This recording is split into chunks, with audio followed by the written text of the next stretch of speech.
So when you bind off in the round, the end of the round appears to be a row higher than the beginning of the round because you're working in a spiral. So one of the things that you want to do when you finish off something that's worked in the round is you want to try to make that jog between the beginning and the end of the round as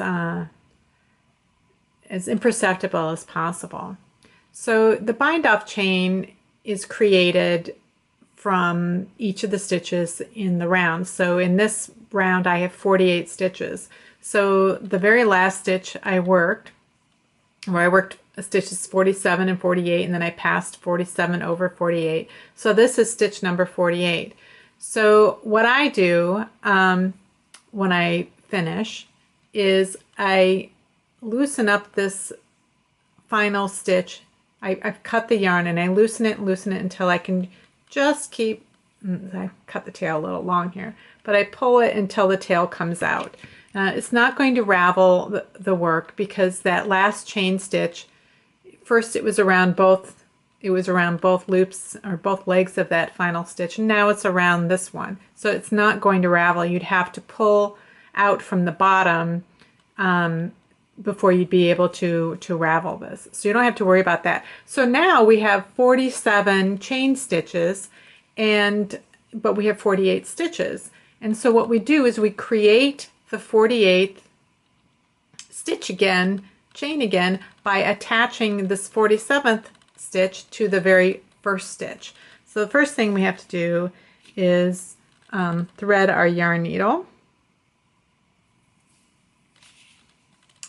And then we look at our chain edge at the top. So the first chain, my round began with 2 knits, so the first chain is going to be attached to this column of stitches here. And it's a little tricky to see on this particular thing, but it's right here. So you can see here's the first chain stitch, here's the second. So what we do is, the yarn tail's coming out of here, is we insert the yarn needle under the legs, both legs of that chain stitch. So you can see that it's under both legs. And you pull the yarn through.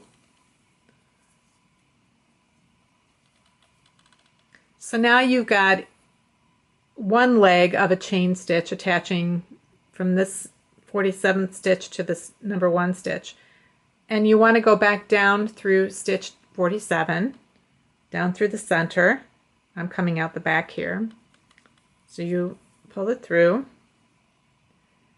and now you can finish up. So now I've finished up the final stitch, and I'm going to just tighten it up so that it matches all of the other stitches. And there you can see a little bit of a dip. Blocking always helps. You'll see a little bit of a dip, but it's really pretty unnoticeable. And then what you do is you weave the tail in on the back side like you would for any work. But that's how you finish off a bind off in the round, so that you have almost imperceptible jog where the end of the round meets the beginning of the round.